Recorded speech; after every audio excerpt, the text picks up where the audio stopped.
하나님의 말씀은 빌립보서 2장 1절에서 18절까지입니다. 빌립보서 2장 1절.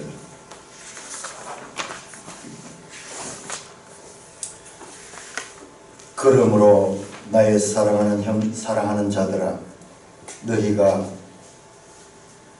아니죠. 2장 1절부터 그러므로 그리스도 안에 무슨 권면이나 사랑에 무슨 위로나 성령에 무슨 교제나 긍휼이나 자비가 있거든 마음을 같이하여 같은 사랑을 가지고 뜻을 합하여 한 마음을 품어 아무 일에든지 다툼이나 허영으로 하지 말고 오직 겸손한 마음으로 각각 자기보다 남을 낮게 여기고 각각 자기 일을 돌본 뿐더러 또한 각각 다른 사람들의 일을 돌보아 나의 기쁨을 충만하게 하라. 너희 안에 이 마음을 품어라.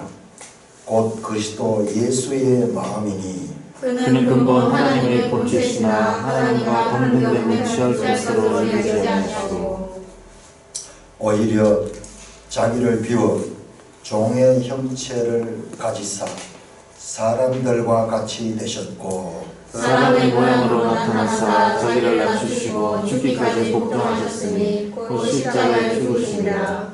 이러므로 하나님이 그를 지극히 높여 모든 이름 위에 뛰어난 이름을 주사 하늘에 있는 자들과 땅에 있는 자들과 땅 아래에 있는 자들로 모든 무릎을 예수의 이름에 꿇게 하시고 모든 입으로 예수 그리스도를 주라 시인하여 하나님 아버지께 영광을 돌리게 하셨느니라. 그러므로 나의 사랑하는 자들아, 너희가 나 있을 때뿐 아니라 더욱 지금 나 없을 때도 항상 복종하여 그릇고 떨림으로 너희 구원을 이루라.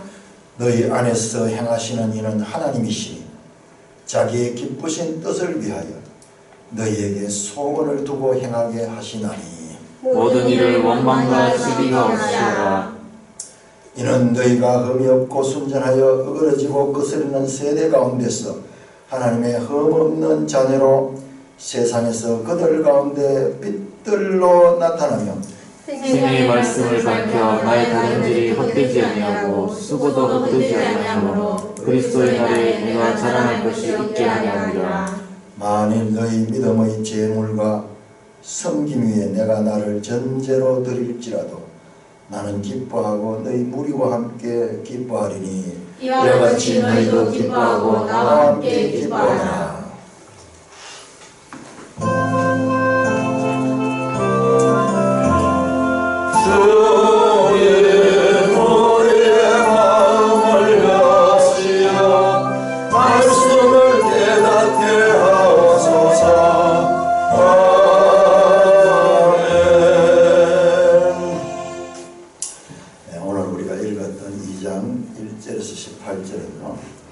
교차대꾸법에 의해서 기록되어 있어요.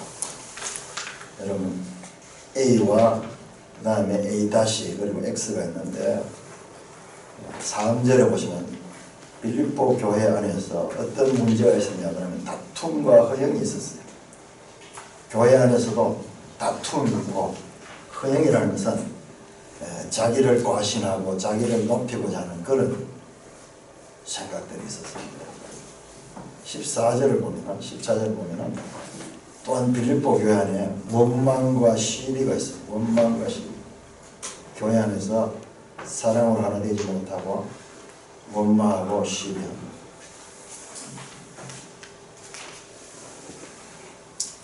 그래서 다툼과 허영이 있고 원망과 시비 있는 그 빌립보 교회 안에 어떻게 하면은 이런 문제들을 해결할 수 있느냐가 5절에서 13절에 들어있습니다. 5절 13절. 5절 보면 너희 안에 이 마음과 곧 그리스도 예수의 마음이다. 그러면서 예수님의 삶을 중앙에 놓고 교회 안의 문제를 해결할 수 있는 하나의 이 모범적인 그런 답을 심어놓고 있습니다. 신약 성경은 참 해석하는데 이게 쉽지 않아요. 첫째로 요번에도 느꼈지만 어디까지가 한 단락이 되는지 문장을 어디에 끊어댈지 이게 막 헬라어가 되게 논리적으로 되면서 이렇게 복잡하게 돼 있어요.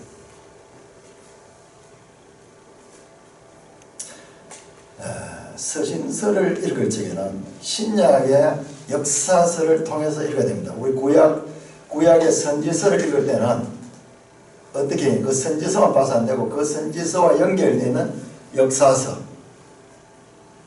열왕기를 봐야 돼요. 열왕기 또는 역대기, 열왕기와 역대기, 사무엘서나 그 다음에 사사기나 여호수아서도 역사서지만 선지서하고는 관계가 없는 이유가 왜 그렇습니까?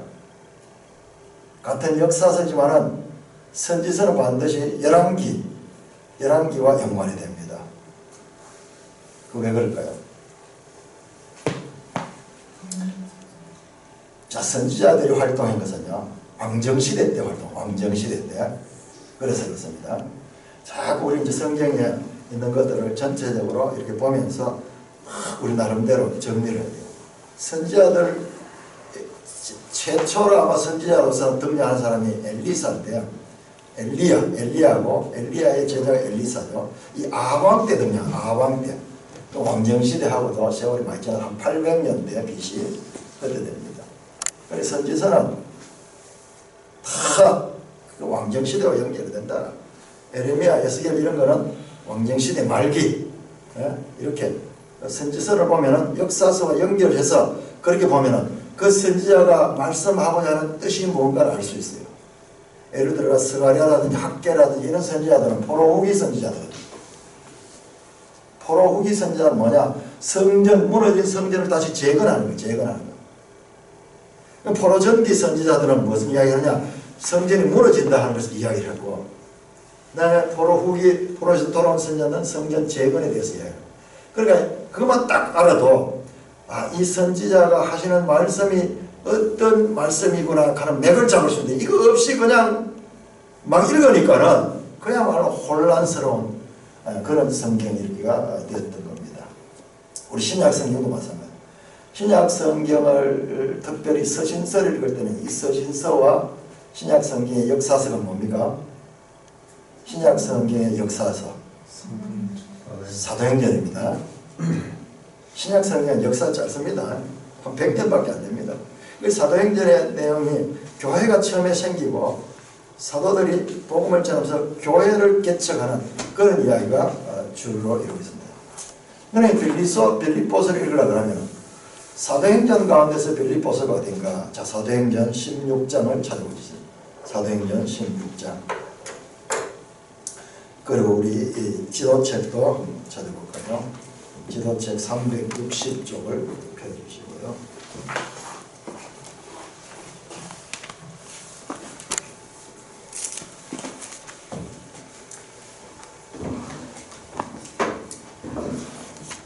저는 설명할 때 우리 교회에 맞춰가지고 지금까지 했던 거하고 성경 전체의 관계를 항상 설명하면서 그렇게 지금 하고 있습니다.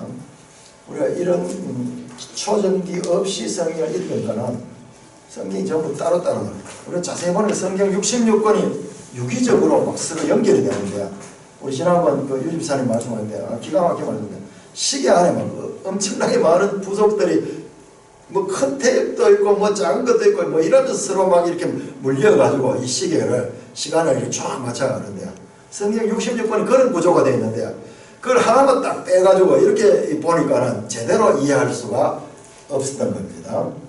자, 사도행전 16장 10절부터 12절까지 같이 한번 읽어보시죠. 바울이 16장 10절 시작. 바울이 그 환상을 보았을 때 우리가 곧 마게도냐로 떠나게 되었으니 이는 하나님이 저 사람들에게 복음을 전하라고 우리를 부르신 줄로 인정하리라. 우리가 드로아에서 배를 떠나 사모드라기로 직행하여 이튿날 네아폴리로 가고 거기서 빌립보에 이르니 이는 마게도냐 지방의 첫 성이요 또 로마의 식민지라. 이 성에서 수혜를 위하다가 그러면서 이 성에서 교회를 세웁니다. 이게 빌립보예요. 빌립보. 그런데 우리 성경을 봐가지고는 이게 참 실감이 안 나요. 바울이 원래는 이 마게도냐 지방까지는 갈 생각을 하지 않았어요. 우리 지도책 359쪽을 보시면 355쪽 바울이 1차 전도 여행했는 이 코스를 보세요. 안디옥에서 떠나가지고 오늘날 터키 지역 여기까지만 돌아보고 다시 돌아왔어요. 그래 이번에도 바울은 2차 전도 여행, 자, 그 다음 페이지 360쪽 2차 전도 여행을 보시면은 여기에서도 바울은 지금 이렇게 가서 이쪽에만 이쪽이 소위 소아시아라 그러는데 이 소아시아 지역에만 복음을 전하려고 했어요. 그랬는데 여기 오늘 이 본문에 보니까 아주 이 환상이 나타나가지고 마게도냐 사람이 마게도냐는 이 지역이거든요. 이 지역 마게도냐 오늘 유럽입니다. 유럽. 그러나 이 지금 아시아 대륙하고 끊어져 있죠. 이 바다로 이렇게 끊어져 있는데 여기에 사람이 건너와서 우리를 도와달라 하는 그런 환상을 받는 거예요. 그럼 바울이 이게 무슨 뜻인가? 이게 성령의 역사로 그렇게 됐어요.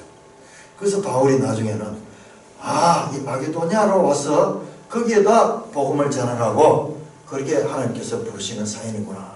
그렇게 알고 드로아에서 배를 떠나 여기 드로아에서 배를 떠나 사모드라게로 갔어. 사모드라게 이 섬이 유명한 그 사모드라게 섬. 미술사에 보면은 여기에서 그 밀로의 비너스 하는 게 발견이 됐어요. 그 루브르 미술관 가면 파란 쪽 없는 비너스 상 있죠. 아주 유명한 비너스 상. 그게 사모드라케 섬에서 발견됐어요. 자, 이 사모드라케를 건너가지고 그 다음에 이 네아폴리를 건너가지고 빌립보에 도착. 여기입니다. 그러나 그냥 글로 보면은 뭐 거기서 그 장소 같지만 지금 대륙을 아시아 대륙에서 유럽 대륙으로 건너가는 큰 역사입니다. 이게 언제 지금부터 2000년 전의 일이니까요. 어마어마한 일이죠. 그래서 빌립보에 갔는데 빌립보는 마게도냐 지방의 첫 성이요 또 로마의 식민지라. 자, 이 첫 성이라 하는 말은요 그냥 여기에서 성이 처음이라서 첫 성은요 내가 볼리 가는 게 뭐냐 하면요 볼로니아 가면 뭐 나오죠. 볼리 가는 게 아비볼리 볼리 가는 폴리스예요. 폴리스 영어로 폴리스 도시를 가는 겁니다. 나폴리 가죠. 나폴리 가면서 새로운 도시 신도시가 네오폴리스라는 뜻이에요. 그러니까 이런 이 신도시들 여기만 아볼로니아 하고 이런 도시들인데 여기 빌립보가 있는데 이 로마가 지배하던 이 땅들인데 여기에 마게도냐의 첫 성이라는 건 성의 첫째라는 뜻이 아니고 큰 성이라는 뜻이에요. 첫째가 하는 성이다 하는 그런 뜻이에요. 그리고 로마의 식민지로서 아주 유명한 장소입니다. 여기에 보면은 우리가 역사적 배경을 보면 여기에 로마의 퇴역 군인들이 여기 와서 많이 살고 있었고 그 로마에서 특별한 그와 같은 이 통치를 받는 그와 같은 지역이었습니다. 그래서 시민권 이야기가 오늘 우리가 이제 시민권 이야기가 나오죠. 시민권. 그게 이걸까요? 이 빌립보 사람들은 이 시민권에 대해서 특별하게 예민한 거예요. 로마의 시민권자들이 가지는 특혜와 그와 같은 권리들을 그들은 잘 봤거든요. 사도 바울이 로마 시민권을 가졌잖아요. 로마 시민권자가 되니까는 로마 군인들이 잡아가지고 함부로 재판도 못하고 시민권자라는 게 알아짐과 동시에 그때부터 벌벌 떨면서 바울을 특별하게 보호해가지고 저 로마까지 데려가지고 재판을 받도록 하는 그런 특혜를 누리는 것도 우리가 사도행전에서 봤잖아요. 그래서 이 빌립보서는 이와 같은 역사적인 배경을 가지고 있다. 그래서 여기에 보니까는 여기에 이 자주장사 루디아라는 그 자매가 처음 거기서 믿고 자기의 그 집을 교회로 이렇게 사용할 수 있도록 그렇게 했습니다. 초대교회는 딴 건물이 있는 게 아니라 가정에서 그냥 거였어요. 교회는 건물이 아니고 사람이기 때문에 그 루디아의 가정이 이 빌립보의 교회였어요. 교회로 모이는 그 같은 예배당으로 그렇게 됐습니다. 이 자주장사 루디아도 보니까 이 리디아 출신, 리디아. 우리 지도를 보시면 그 리디아 나오죠. 그 로마, 터키 쪽에. 리디아에서 멀리 이분이 여자분이 뭐 배를 타고 무역을 하시는구나. 무역. 그 당시에 옷감, 이 염료, 자줏빛 염료를 가지고 그 최고의 고급 염료인데 그걸 가지고 물들이는 옷감 장사가 이 루디아였습니다. 그래서 이 루디아가 바울이 이 복음을 전하는데 큰 힘이 되었어요. 큰 힘이 되었어요.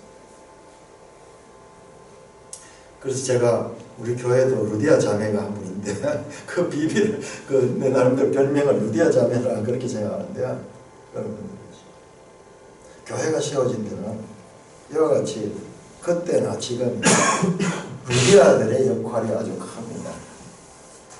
빌립보서는 옥중서신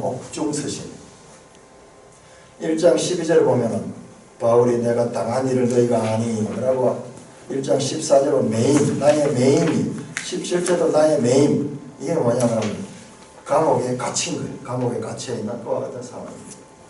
그래서 옥중서신이다. 옥에서 기록한 편지다.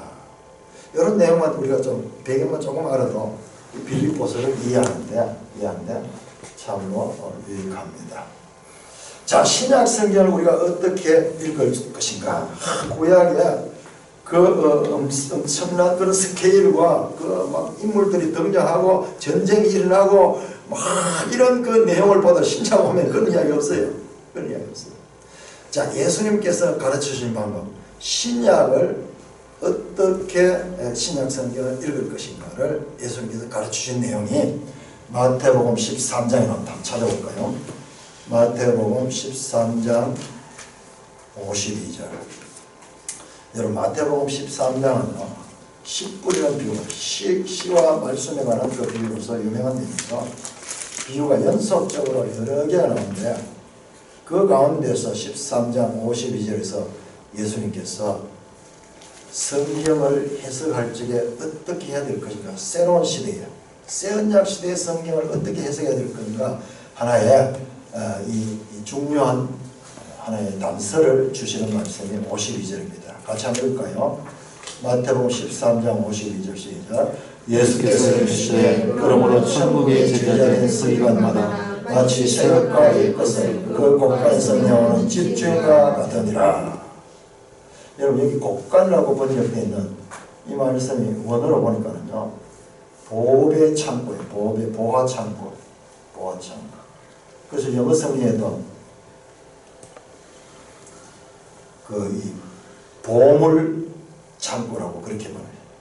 트레저라는데 이 히브리 헬라어로는 트레사우루스 그러는데 보물 창고. 새 것과 옛 것은 무엇이냐? 새 것은 예수님 시대입니다. 예수님 시대는 새 언약 시대예요. 옛 것은 구약 시대입니다.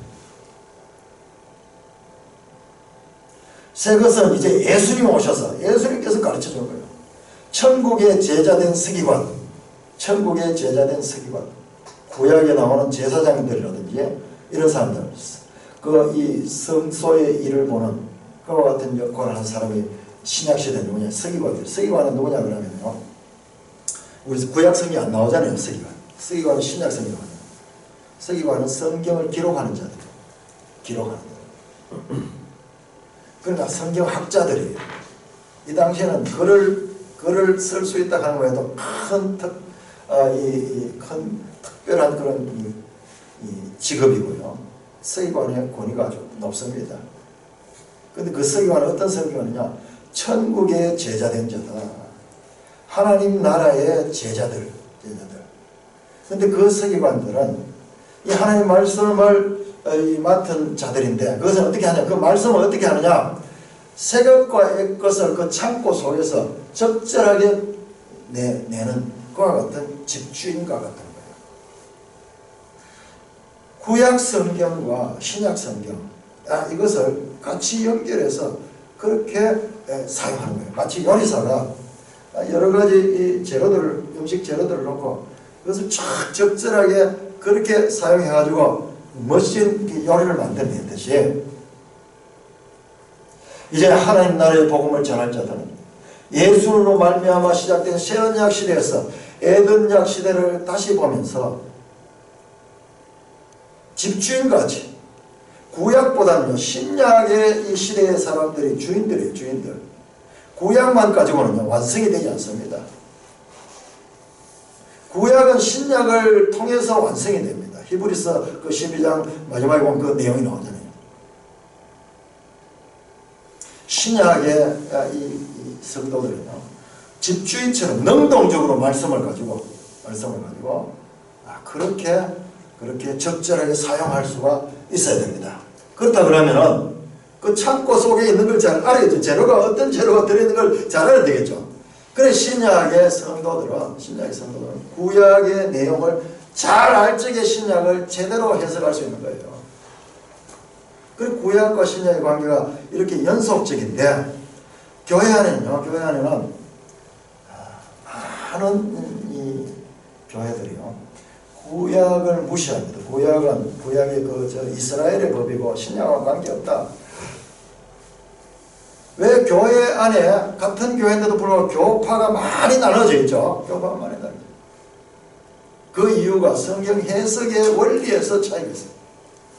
우리가 믿는 이 개혁주의 신학에서는요, 구약과 신약의 연속성을 강조를 합니다. 그러니까 여러분들은 여기서만 신앙생활을 잘 몰라요. 다른 교회를 잘 몰라요. 저는 젊어서부터 이 교회 저희를 많이 다녀봤기 때문에 제가 우리 산돌교 하기 직전에 이 교회가 경산 그리스도 교회인데요. 거기에 가는 거는 너무 놀랍더라고요. 그 형제들이 뜨겁게 신앙생활하면서 말씀 중심으로 성경이 말하면 말하고 성경이 침묵하면 침묵한다는 그런 구호를 내세우고 그런 거예요. 그래서 너무 저도 공감을 해가지고 그렇게 이제 같이 참여했는데 알고 보니까 이분들은 구약 성경을 인용하지 않아요. 구약 성경을 인정하지 않아요. 구약은 옛날 이야기고 신약은 신약으로만 해석한다. 야, 너무 처음 들어보는 이야기라서 어떻게 하는가 자세히 보니까는 그렇게 하니까요. 성경에 대한 깊이도 없고 성경을 너무 많이 오해하게 되더라고요. 자기들 나름대로는 그 뿌리로 이래 찾아보면 미국의 그 18세기, 19세기 미국에서 선교사들 우리 돌아오면서 이렇게 연결돼요. 한국교회가요. 근데 그 뿌리를 쭉 보면 다 교회 역사 가운데 연결이 돼요. 그런 무리들이 많이 있습니다. 구약을 인정하지 않는, 구약을 그냥 이스라엘의 역사로만 보는 그런 성경 해석하는 분들이 많이 있어요. 그런데 우리가 구약을 제대로 모르면 신약을 제대로 알 수 없습니다. 사도 바울은 그럼 어떻게 했는가? 어떻게 신약을 하면서 구약을 이렇게 사용했는가? 보니까 사도 바울이 이 빌립보서 보면 처음부터 끝까지 전부 예수 그리스도. 구약의 핵심 사상이 메시아 사상이에요.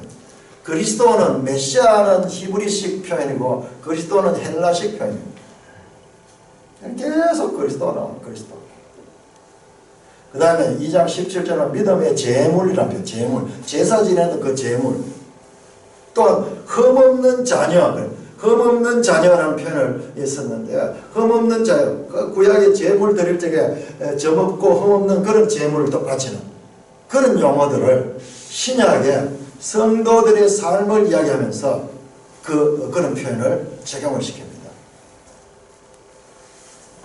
2장 17절은 전제하는 건데 제물의 전제로 나를 드릴지라도 전제하는 것은 드링킹 오프링, 그게 술같이 이렇게 액체로 되는 제물이에요. 액체로 된 술 같은 거 이런 거. 그게 물로 붓는 거거든. 붓는 거.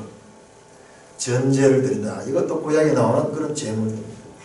그 다음에 3장 3절은 할례에 대해서 이야기하는데 할례에 대해서도 이야기하고 3장 6절에 보면 율법의 의라는 표현이 나오고 4장 18절에는 향기로운 제물. 이건 하나의 비유적인 표현. 실제로 향기로운 제물, 구약의 짐승을 담은 그런 뜻이 아니고 그 성도들의 충성스러운 봉사라든지 이런 것들을 이 구약식 표현을 통해서 그렇게 말씀하고 있는 것입니다. 자, 우리 구약 성경을 보다가 신약 성경을 이렇게 보면은 구약은 뭐 스토리가 쫙 재밌는데 신약은 좀 이렇게 되게 추상적이에요. 구약과 신약의 확연한 차이가 뭐냐? 말씀드렸듯이 예수 그리스도. 말씀이 처음부터 끝까지 전부 예수 그리스도로 시작해서 예수 그리스도로 끝납니다. 여러분 거기다 한번 색깔 있게 한 표시를 해보면 바울의 말씀은 전부 예수 그리스도. 그리스도 안에서.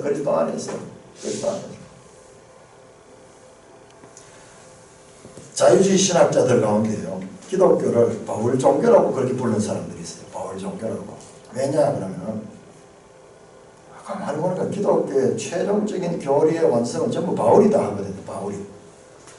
로마서, 갈라디아서, 그리고 이 바울 서신들을 보면 아주 교리적으로 최종적인 성경에 나오는 복잡한 사건들을 쫙 구원을 믿음으로 받는다 뭐 이런 것들이 딱 정의되는 것은 바울에게 다 정의가 되어버려요. 그래서 기독교를 바울 종교라고 그렇게 폄하해서 말하는 자유주의 신학자들이 있습니다. 참 그런 것 같아요. 근데 그 바울을 자세히 들으면 바울은 전부 예수 그리스도밖에 없어요. 철저하게 예수 그리스도. 스스로도 예수 그리스도의 종 나 바울아. 그래서 그 바울을 지배하는 바울 사상의 핵심은 예수 그리스도. 그래서 그 자유주의 신학자들은 믿음이 없어서 그렇게 이야기했지만 성경을 보기는 제대로 본 거예요. 바울은 전부 바울이 결정하지만 그 바울이 결정하는 그 핵심 사상들은 전부 예수 그리스도로부터 온 거예요. 예수 그리스도. 그리고 빌립보서 안에는 연합에 관한 말이 많이 나오는데 그리스도 안에서, 여러분 한번 찾아보세요. 그리스도 안에서라는 말 또는 그 안에서, 예수 안에서, 이 말이 계속 반복되어 나옵니다. 여러분 나옵니다. 그리고 주님이 너희와 함께 하시리라. 연합. 너희 안에 계신다. 그래서 마음이라든지 생각이라든지 심령이라든지 이런 표현들이 많이 나옵니다. 거의 대부분이 내면적인 그런 말씀이죠. 내면적인 그런 말씀들이 많이 나옵니다. 그 내면적인 건 보이지 않는 거예요. 그리고 우리가 구약의 구체적인 그 보이는 사건들에 대한 풍부한 이해를 가지고 있으면 신약에 보이지 않는 이런 면들도 우리가 더 이해하기가 좋은데요. 그러니까 그 이해가 없이 이것만 보면은 되게 추상적이죠. 그 성경을 구약은 어렵고 신약은 좀 쉽게 이렇게 보는 분들이 많이 있어요. 거의 대부분 그래요. 구약은 너무 어렵고 신약은 너무 편지 읽으니까. 그러니까 사실 좀 깊이 들어가면 구약은 너무 쉽고요. 신약이 어려워요. 신약의 단어 하나에는 구약의 그 모든 내용이 압축되어 있어요. 여러분 왜 빌립보서에 우리 구약을 하다가 이 신약이 돌아보니까 주로 연합 또는 내면적인 것, 보이지 않는 이런 세계들이 강조되는가. 그리고 모든 것은 또 예수 그리스도인가. 바로 이 빌립보서는 신약이기 때문에 신약, 새 언약은 뭡니까? 우리 실컷 신약 시대 이야기를 하고 신약, 즉 새 언약이 뭔지를 잘 몰라요.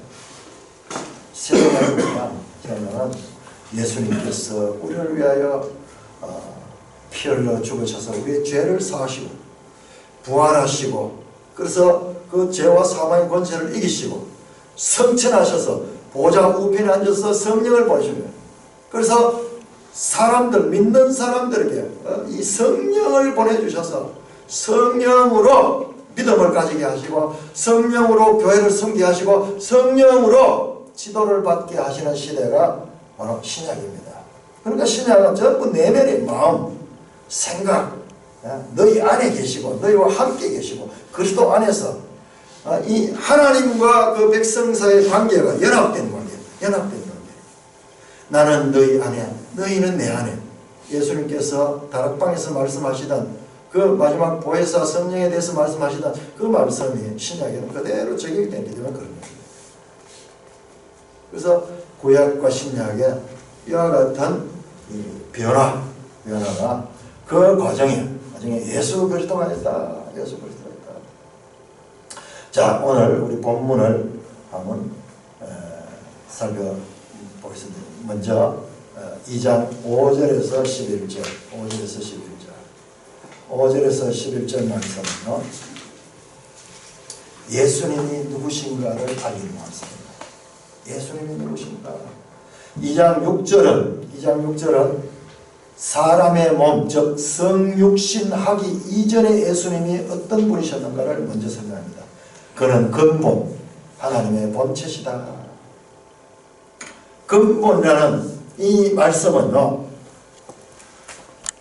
사람으로 나타나기 이전에, 이 세상에 나타나기 이전의 존재적인 상태입니다. 근본적으로 그분은 하나님이시다. 하나님. 그는 태초부터, 창세전부터 계시던 하나님의 본체 그 자체시다. 예수 그리스도가 누구신가? 하나님이시다. 그런데 그분이 하나님과 동등됨을 취할 것으로 여기지 아니하셨다. 그리고 그럴 뿐만 아니라 종의 형체를 가져서 사람같이 되셨다. 예수님은 하나님이십니다. 본체. 그런데 그분이 자신을 비워서 종의 형체, 사람 되는 창조주가 피조물이 되셨습니다. 자기를 낮추셨다. 7절에서 8절은 사람이 되신 예수, 사람의 모양으로 나타나신 그 예수, 자기를 비워 종의 형체를 가져 사람같이 되셨고, 사람의 모양으로 나타 자기를 낮추어 죽기까지 복종했다. 곧 십자가에 죽으심이라. 철저하게 하나님의 말씀에 자기를 부인하고, 자기가 없는 거예요. 자기는 없어져 버리고 오직 하나님 말씀에만 복종했다. 그 절정이 십자가에서 죽기까지 하시는 이 모습. 9절에서 11절은 그럼 현재 예수님은 어디 있는가? 현재 9절에서 11절은 이름으로 하나님이 그를 지극히 높여 모든 이름 위에 뛰어난 이름을 주사 하늘에 있는 자들과 땅에 있는 자들과 땅 안에 있는 자들 모든 무릎을 예수의 이름에 꿇게 하시고 모든 입으로 예수를 주라 시인하여 하나님 아버지께 영광을 돌리게 하셨느니라. 그 사람의 몸을 입고 오신 그 예수님께서 그 십자가의 모든 과업을 성취하시고 부활하시고 성천하셔서 보좌 우편에서 모든 이름 위에 뛰어난 이름으로 하늘에 있는 자들, 하늘에 있는 천개의 그 존재들이에요. 천사들. 땅에 있는 자들, 땅에 사는 사람들이죠. 땅 안에 있는 자들, 이게 죽은 자들, 죽어서 땅에 묻혀 있는 자들, 모든 생명체, 모든 사람들이 무릎을 예수의 이름에 꿇게 하시고 모든 입으로 예수 그리스도를 주라 시인하여 하나님 아버지께 영광을 돌리게 하십니다. 모든 피조물들이 그분을 주라 그렇게 부르고 하나님께 영광을 돌리는 그와 같은 역할을 현재적으로 예수님께서는 하시고 계시다는 것입니다. 성육신 하기 이전에 하나님의 본체로서의 예수님, 자기를 부인하고 사람의 몸을 입고 성육신 하신 예수님, 그리고 부활하시고 성천하셔서 현재 하늘에 계시는 예수님, 이 세 가지를 지금 설명하면서 우리의 구원은 오직 예수 그리스도의 은혜로 된 것이라고 지금 말씀하고 있습니다. 성경은 이 구원은 하나님의 선물이고 예수 그리스도께서 이 하나님의 뜻을 통하여서 우리에게 주신 선물이라고 말씀합니다. 구원은 하나님께 속한 것이에요. 그런데 오늘 우리 본문 12절을 보면 아주 유명한 말씀이 나오는데 12절 보면 그러므로 나의 사랑하는 자들아 너희가 나 있을 때가 아니라 더욱 지금 나 없을 때에도 항상 복종하고 두렵고 떨림으로 너희 구원을 이루라. 근데 12절이에요. 지금까지 우리가 알고 있던 구원은 하나님께 속한 것이고 하나님의 은혜로 말미암아 받는 것이다. 하나님의 은혜로 우리가 믿음으로 말미암아 받는 것이다. 그렇게 알고 있는데 여기에는 좀 다른 내용입니다. 너희가 구원을 이루라. 너희가 구원을 이루라는 거예요. 항상 복종하고 두렵고 떨림으로 너희 구원을 이루라. 구원을 이루는 것이 신자들, 믿는 자들이 구원을 이루는 자들이라고 지금 말씀하고 있잖아요. 분명히. 구원을 인간의 노력과 책임을 요구하는 그와 같은 말씀을 하고 있습니다. 구원이 하나님의 주권이라는 절대 주권이 사람으로서는 접근할 수 없고 인간의 행위나 인간의 노력으로서는 절대로 얻을 수 없는 것이 구원이라고 하는 그와 같은 지금까지의 가르침과는 좀 다른 그런 말씀이에요. 너희 구원을 너희가 이루라. 이렇게 보면은 구원이 사람의 책임처럼 보입니다. 사람의 행위, 사람의 노력. 왜? 너희 구원을 이루라. 그렇게 말씀하잖아요. 그런데 우리는 12절만 볼 것이 아니라 13절을 보게 되면 13절 보면은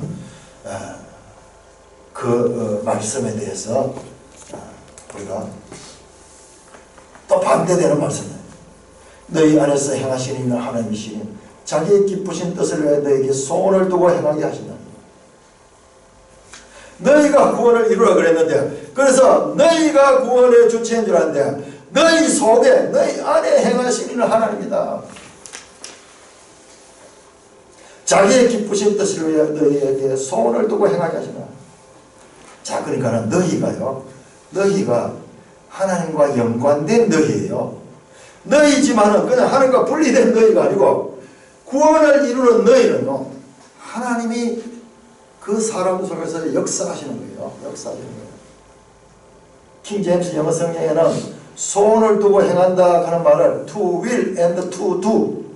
너희가 의지를 가지는 것이나 또는 너희가 행하는 것들, 이런 것들이 하나님의 일이다. 하나님이 그렇게 일하게 하신다. 너희에게 생각도 하나님이 주시고 너희가 행동도 그렇게 하시는 분이 하나님이시다. 12절은 너희가 이루라 그러고 13절은 너희 안에 일하시는 분은 하나님이시라고 그렇게 말씀을 합니다. 이 옥중서실을 보면 우리 유집사님 늘 생각이 나요. 유집사님. 참 우리가 경험하지 못한 특별한 경험을 했기 때문에 정말 세상적으로 보면 어떻게 보면 좀 부끄러운 일이 될 줄 모르지만 이 그리스도 안에는 부끄러운 게 오히려 자랑이 돼요. 지금 여러분 빌립보서를 보면 좀 역설 빌립보서에 기뻐하라 이야기가 제일 많이 나와요. 아니 그 감옥 속에 갇혀가지고 가장 우중충하고 가장 힘들고 어려운 상황에 있는 이 옥중서신에서 그 역설적으로 슬퍼하는 것이 아니라 기뻐하라 이야기가 가장 많이 나옵니다. 그리고 자기가 갇힌 것이요, 이 옥에 갇혀가지고 활동도 못하는데 오히려 복음의 진보가 됐다, 복음 전파의 진보가 됐다고 말합니다. 우리 기독교 신앙은 역설입니다. 역설. 처음 된 자가 나중되고 나중된 자가 처음 되는 거예요. 먼저 된 자가 나중되고 나중된 자가 처음 되는 거예요. 기독교 신앙의 묘미는요, 이와 같은 역설이에요. 역설. 십자가의 죽으심이 오히려 구원이 되는 거예요.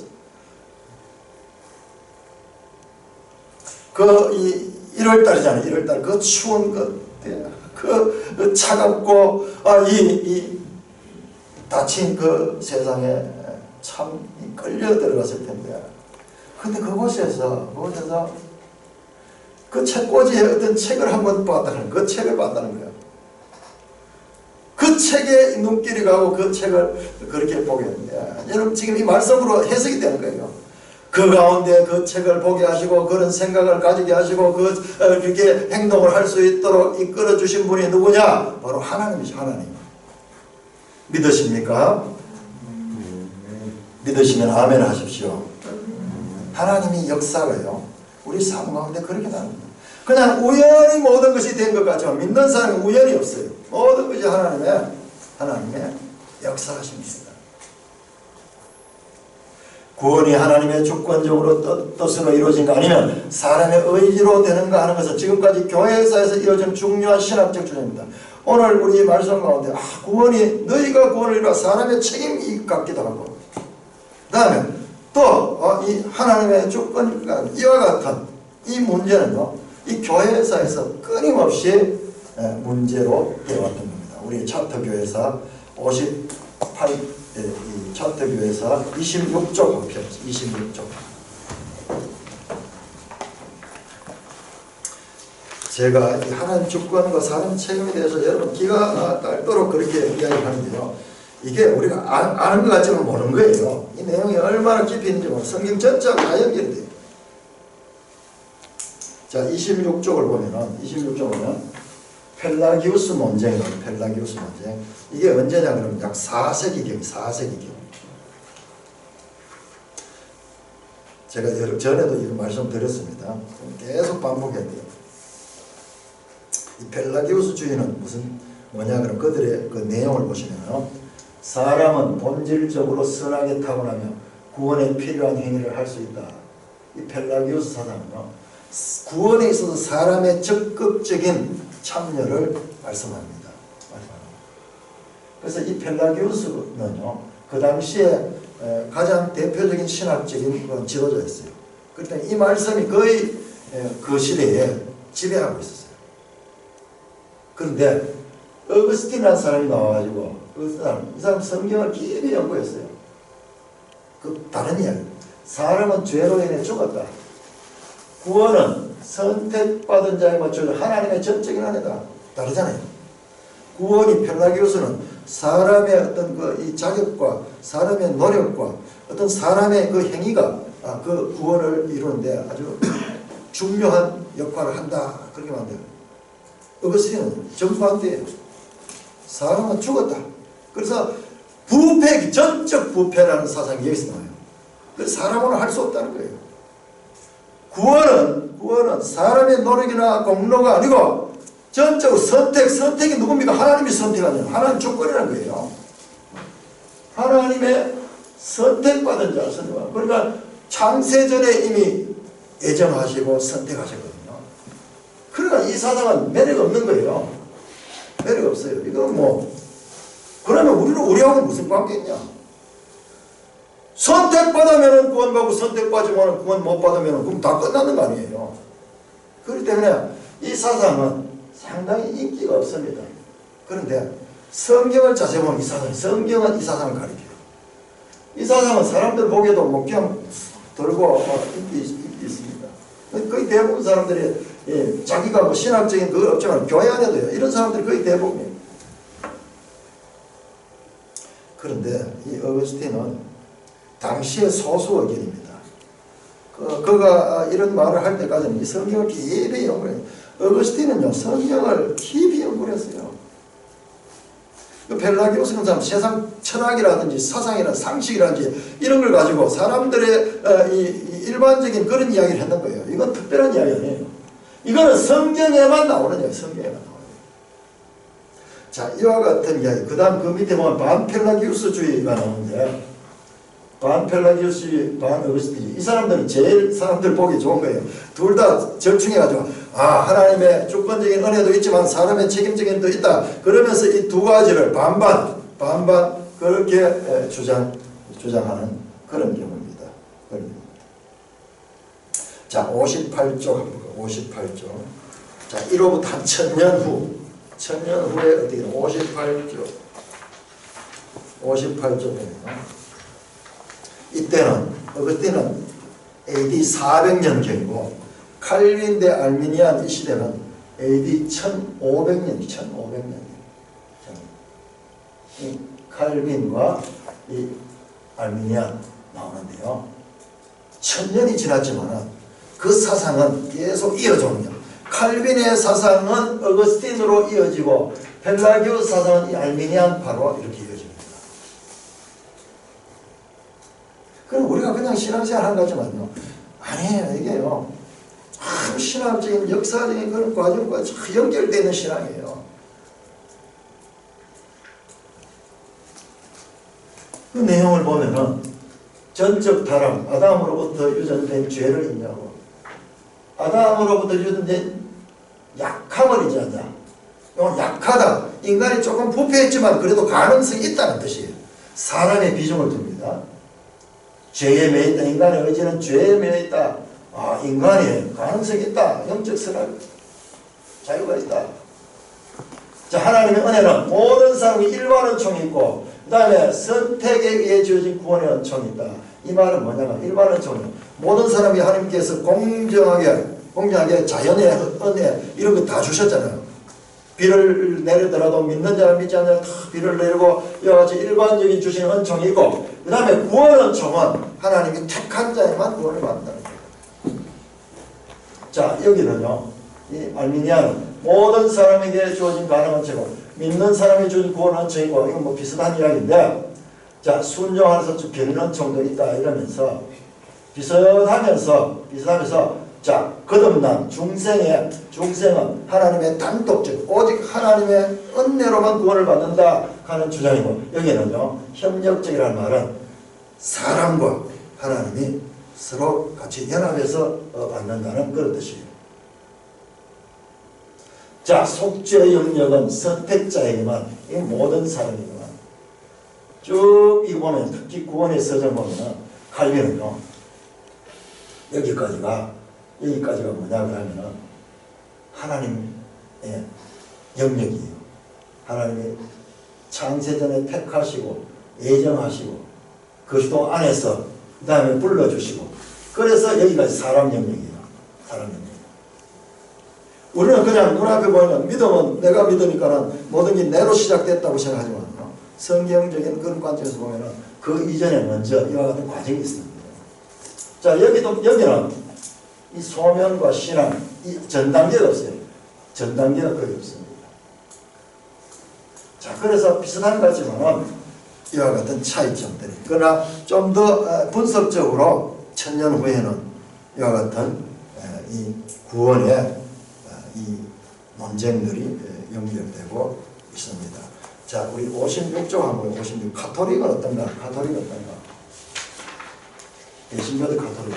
이 내용을 지금 여러분들이 제가 자세히 설명할 이유만 가지고 지금 오늘 해도 종이를 한마디로 말하면요 여기는 오직 성경 오직 하나님입니다. 여기는 성경과 동등한 전통을 넣습니다.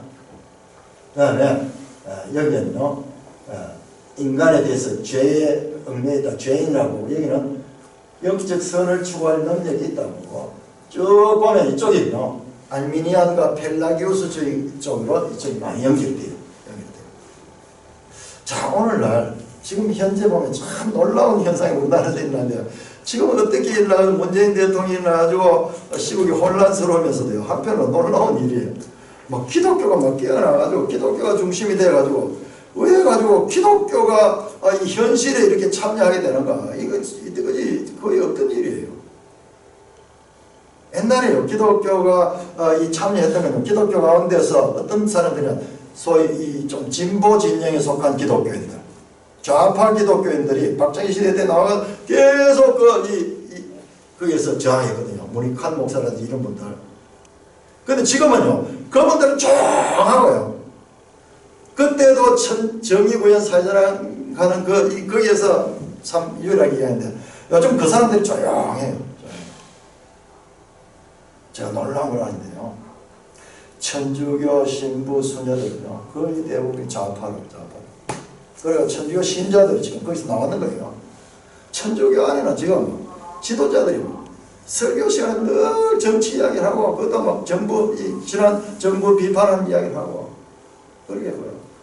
그래서 많은 사람들이 안 나오고 그리고 천주교 신자들이 거기서 나와가지고 지금 이 신부들이 전부 이 좌파라고 그래가지고 지금 천주교 안에서 지금 그 지도자들과 그 평신도들 간에 이런 이 혼란스러운 일이 일어났어요. 여러분 이런 일들이 그냥 되는 게 아니에요. 이게 뭐 신학적인 그 배경이 거기 있는 거예요. 신학적 배경이 있습니다. 자, 구원을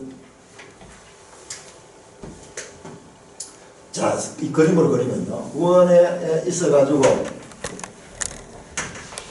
펠라기우스나 알미니안 쪽은 구원에 있어가지고 역할을 이게 하나님과 사람 이렇게 연합해가지고 이렇게 해서 신인 협력 이걸 신학적 신인 협력 하나님과 사람이 연합해가지고 그렇게 구원을 얻는다.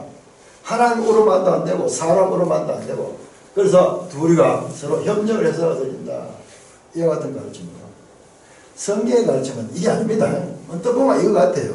성경을 자세히 보세요. 성경의 가르침은 하나님 그 안에 사람이 사람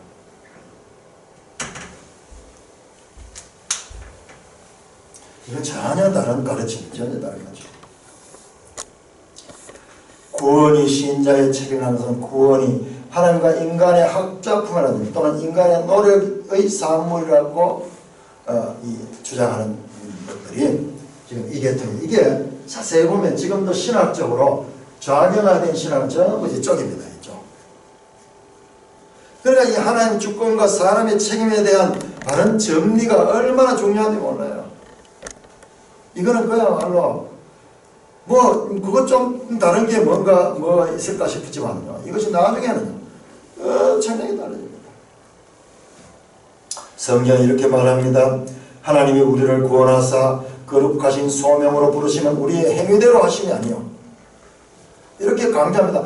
우리의 행위대로 하시면 오직 자기 뜻과 영원 전부터 그리스도 예수 안에서 우리에게 주신 은혜대로 하심이라. 에베소 1장 9절 말씀입니다.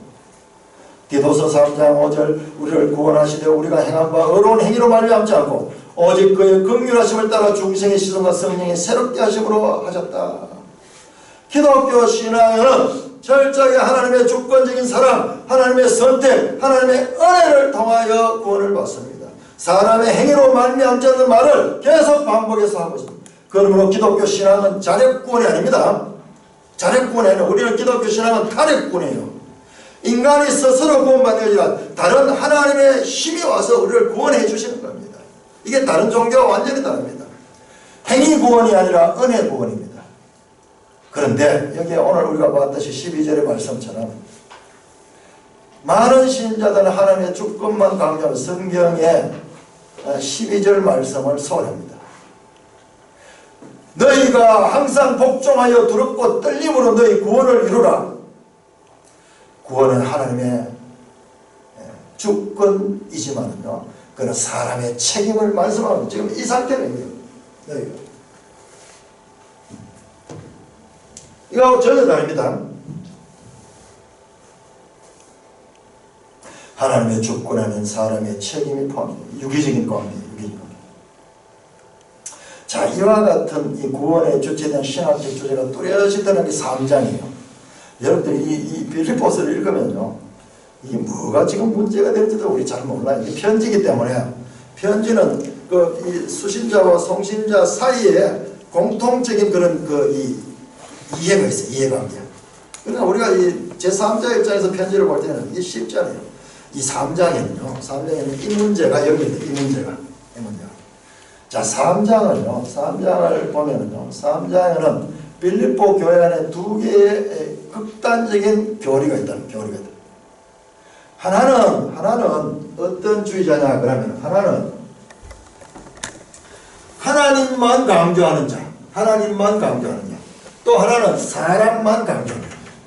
양극단은 이게 아니고 이게 성경 가르침인데 교회 안에 하나님만 강조하는 자들이 있고 사람만 강조하는 자들이 있다. 자, 그것이 뭐냐 그러면요,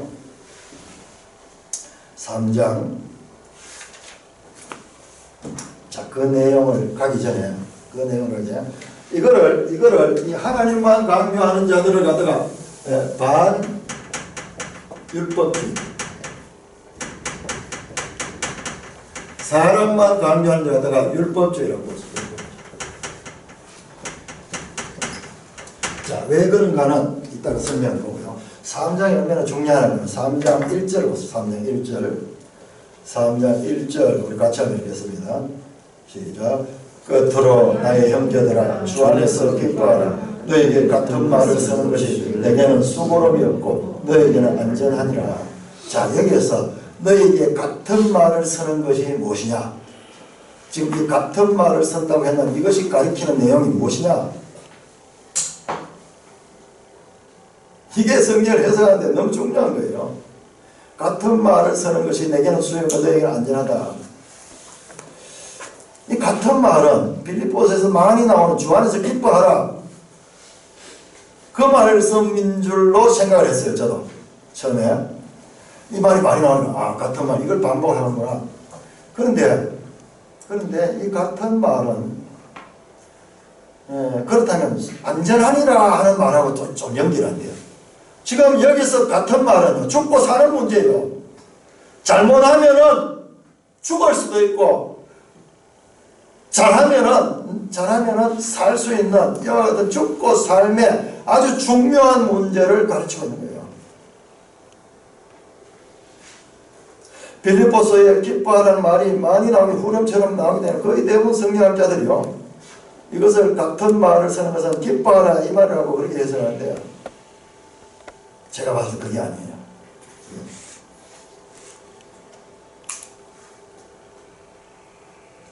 자, 왜 그러냐 그러면요. 안전하니라 하는 말, 안전한. 여기서 안전이라는 말은요. 너무 위험한 것과 연결되는 거잖아요. 연결은. 안전은 너무너무 위험할 때 지금 안전을 강조하는 겁니다. 그런데 기뻐하는 것이 우리의 그 안전하고는 별 관계 없는 것 같아요. 자, 2절을 보시면 2절 보면 삼가라 하는 말이에요. 개들을 삼가고 행하는 자들을 삼가고 몸을 상해한 자들을 삼가라. 블레포 하는 블레포가 하는 말인데 조심해라는 말이에요. beware. 경계해라. 여기서 자칫 잘못하면 안전해서 위험하게 떨어진다. 그런 말이에요. 그런 말. 자, 18절, 3장 18절.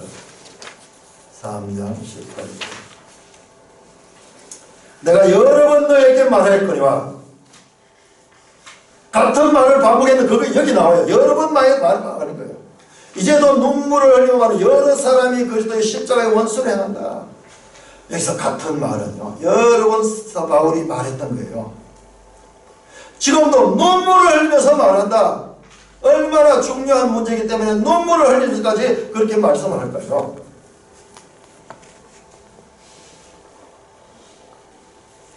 강조입니다. 내가 여러 번 너에게 말하면 이제도 지금 다시 한번 눈물을 흘리면서 너에게 말한다. 조심해야 된다. 지금 이와 같은 데서 너희들이 빠지지 않아야 된다. 그게 그 안에 들어있는 내용이에요. 그 안에 들어있는 내용.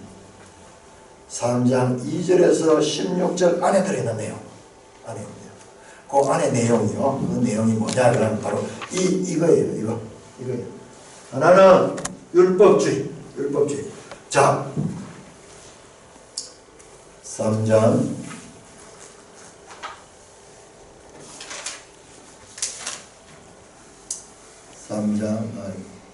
2절 보시면 개들을 삼가고 행하는 자들 삼가고 몸 상해하는 자들 삼가라. 갑자기 무슨 말인지 잘 모르겠죠. 여기서 개는 계시록에도 그렇고 신약성경이야. 이 거짓 선생들 가지고 교회 안에 거짓된 가르침을 가진다. 행악하는 자들. 이건 역설적으로 자기들이 율법을 완전하다고 율법을 완전히 지킨다고 하는 자기를 의롭다 하는 자가 가장 악한 자예요. 아까 나왔잖아요. 칼빈과 어거스틴이 이쪽으로 흐른 쪽은요. 인간의 전적인 부패를 이야기해요. 전적인 부패. 그런데 율법주의자는요. 인간이 모든 걸 할 수 있고 인간이 율법을 지켜서 온전히 될 수 있다는 인간에 대한 믿음을 가진 자들이에요. 근데 그 자들을 행악한 자라고. 그 다음에 몸을 상해하는 일. 여기 해석하기 힘든데 지난번 성경에 찾아가서 지난번 손할례다 이런 거예요. 손할례다. 몸을 할례하는 거. 그러니까는 이 자기 신체에 몸을 잘라내는 그런 내용이에요. 이게 고행하고 이 할례를 강조하는 그런 유대주의자, 율법주의자들. 할례를 강조하는 할례를 강조하는. 그 사도 바울이 3절에서 이렇게 말해서 하나님의 성령으로 봉사하며 그리스도 예수로 자랑하고 육체를 신뢰하지 않은 우리가 곧 하릴 바. 자, 이들은 율법주의자들은 육체를 신뢰합니다. 육체는 사람이라고 사람을 신뢰해요. 사람을 신뢰. 그 사람의 능력과 인본주의 그런 사상가 있어요. 그래서 바울이 설명하는 거예요. 4절에 나도 육체를 신뢰. 나도 느그메처로 그런 식으로 따지면은 나도 이 육체에 자랑할 게 많다는 거예요. 그러나 내가 자랑하는 건 전부 다 해다. 지금 와서 내게 다 해라는 거예요. 해라는 것입니다. 오직 믿음으로 말미암아 그런 것이다. 9절 같이 있습니다. 시작. 그 안에서 발견되게 하려 함이니 내가 가진 의는 율법에서 난 것이 아니요 오직 그리스도를 믿음으로 말미암은 것이 곧 믿음으로 하나님께로부터 나노이다. 이들의 가르침은 정반대로 하나님께로부터 그렇게 믿음으로 그렇게 구원을 얻는다. 과거에 나도 여기에 빠져있다. 과거에 너희가 자랑하듯이 그런 할례를 자랑하고 너희들이 전통을 자랑하고 그와 같은 이 육체를 신뢰한다 그러면 나도 충분히 그런 사람. 그러나 이것이 구원과 아무 상관이 없다는 것을 지금 설명하는 게 그 내용이에요. 오직 구원은 예수 그리스도를 믿음으로만 믿음은 하나님께로부터 난 것이다. 그 말씀을 하면서 이 율법주의가 여기에 가면 위험한 거예요. 여기에 가게 되면 구원에서 떨어질 수 있다는 것을 가르치고 있습니다. 자, 또 하나는 어디에 나오냐 그러면 12절부터 16절까지입니다. 이건 아마 여러분들이 찾아내기가 거의 힘들어요. 자, 12절은 내가 이미 얻었다 한다는 온전히 이루었다 하면이다. 자, 이것은요 반율법주의, 완전주의.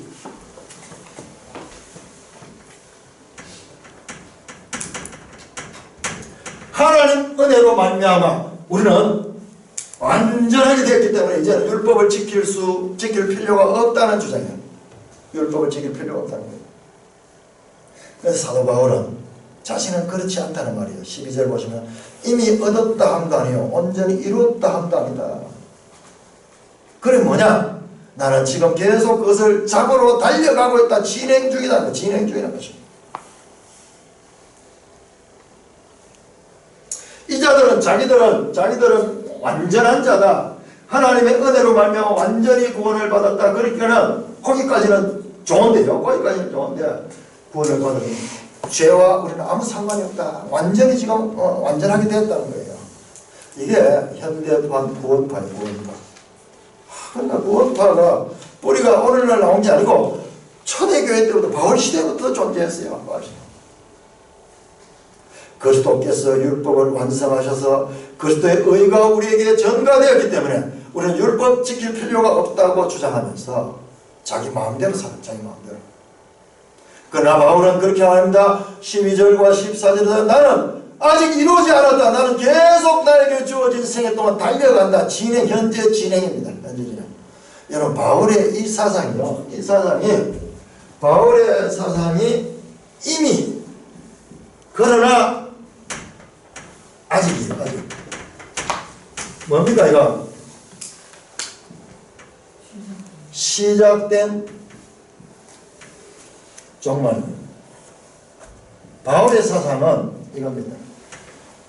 이들은 그러나 아직이 없고요. 임의로 끝나면 임의로서 다 됐다는 거예요. 그러니까는 이들의 이 주장도 성경적이지 않습니다. 예수 그리스도를 믿음으로 말면 나는 이미 다 구원을 얻기 때문에 나는 죄와 상관없고 완전하게 되었다. 그래서 자신을 완전한 자라고 생각하는 자들. 그럼 우리는 죄와 상관없으니까 이제는 내 마음대로 살아도 된다. 그러면서 그런 이 생각을 가지고 살게 되면요 긴장감이 깨어지고요. 그 다음에 계속해서 부패됩니다. 그리고 자기들은요 완전한 자라고 착각하면서 자기들은 이제 다 이루었다는 거예요. 사도 바울조차도 나는 아직 이루지 못했다. 나는 계속 달려간다. 지금 책임적으로 내가 그 부르심의 상을 위하여 달려간다. 그와 같은 말씀을 하고 있습니다. 이 두 가지를 뽑아내는 건 참 쉽지 않아요. 참 쉽지 않아요. 빌립보 교회는 이 두 가지의 사상을 가지죠. 하나는 율법주의자고 하나는 이 반율법주의자. 극단적인 두 사상들. 하나님의 뜻은 저기 있어요. 하나님의 주권 안에서 사람의 책임적인, 하나님 안에서 이 사람의 책임적인 것과 같은 신앙을 가르치고 있는데, 빌립보 교회 안에는 양극단적인 상황이 나타나고 있습니다. 이게 뭐냐면 성경을 해석하는데 치우친 해석이에요. 한쪽으로 치우쳐버려요. 저기는 이 하나님만 강조해버리고 그 속에는 사람의 역할을 소홀히 봐버리고, 이쪽에는 사람만 강조해버리고 하나님의 주권적인 역사를 소홀히 받는 거예요. 여러분, 여호수아서 1장과 마지막 23장이라는 강조하는 거야. 오직 강하고 극히 담대하여 나의 종 모세가 너에게 명령한 그 율법을 다 지켜 행하고 우로나 좌로나 치우치지 말라. 우로나 좌로나 치우치지 말라. 모세 율법제에 기록된 모든 것을 다 지켜 행하라. 그것을 떠나 우로나 좌로나 치우치지 말라. 여러분, 지금 바울 시대로요, 하나는 우로 치우치고 하나는 좌로 치우치고 있어요. 좌로 치우치고. 하나님의 주권과 사람의 책임을 바르게 이해하는 것은 성경을 이해하는 데 아주 중요한 원리예요. 그래서 제가 그렇게 반복하는 거예요. 반복하는 거예요. 하나는 좌쪽으로 가버리고 하나는 우쪽으로 가버리고, 둘 다 아니에요. 둘 중에 하나가 맞는 것이 아니라 둘 다 아니고, 그러면 하나님의 뜻이 뭐냐? 하나님의 뜻은 하나님의 주권 속에 사람의 책임은 포함되어 있습니다. 유기적 관계, 유기적 관계. 이게 우리 이 여호수아서 가운데도 땅을 이미 분배를 해버렸어요.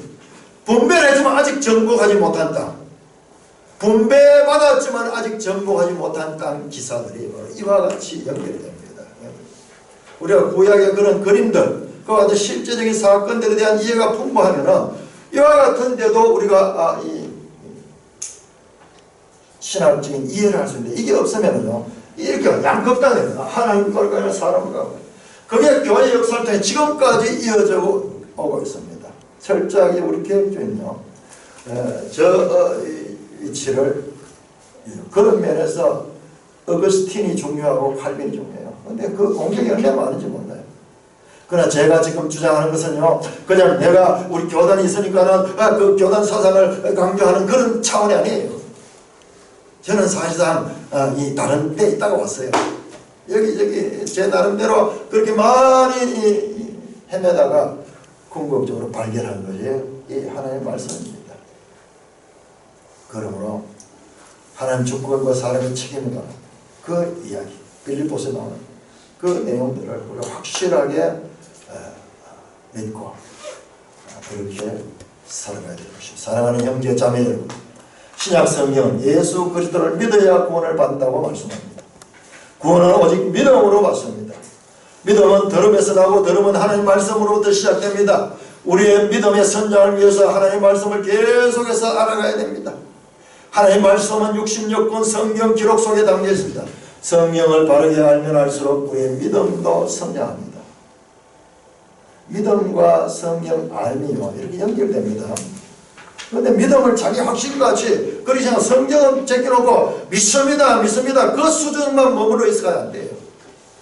계속 알아갈 적에 우리의 믿음도 더욱더 견고해져. 성경을 모르고 믿는 것과 알고 믿는 것은 차이가 완전히 다릅니다. 뿐만 아니라 하나님의 자녀가 된 사람은 그리스도를 닮은 삶을 살아야 한다고 가르칩니다. 오늘 설교 제목이 믿음과 닮음. 제가 이 제목을 써서 닮음이라는 말을 아마 못 받는 것 같아요. 이 신학적으로 이렇게. 닮음. 믿음과 닮음은 동전의 양면이에요.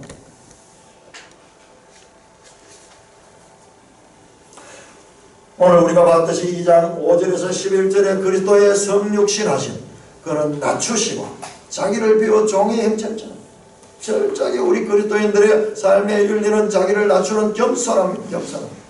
나는 죄인입니다. 나는 전적으로 부패했습니다. 그러므로 하나님의 도움이 없이는 우리는 살아갈 수 없습니다라는 그와 같은 고백이 어거스틴의 고백이고 칼빈의 고백이고 우리 성경의 고백이었습니다.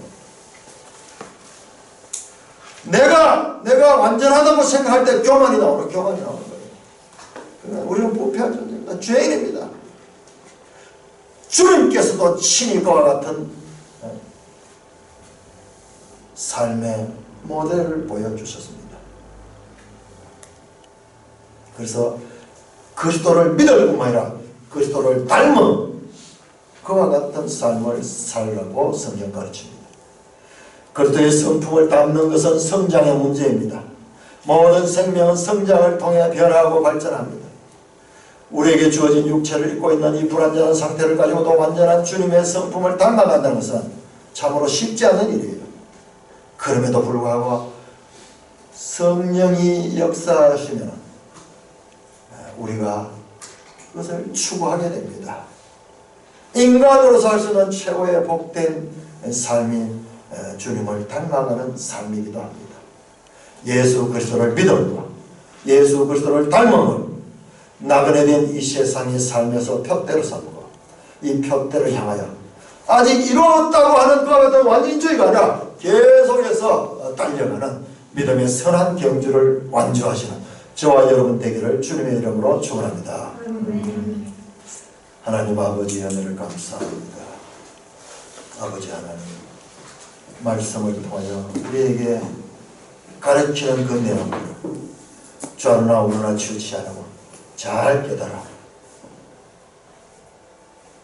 말씀을 따라 살아가는 저희들 되게 하여 주시옵소서. 예수님 이름으로 감사하며 기도드리옵나이다. 아멘.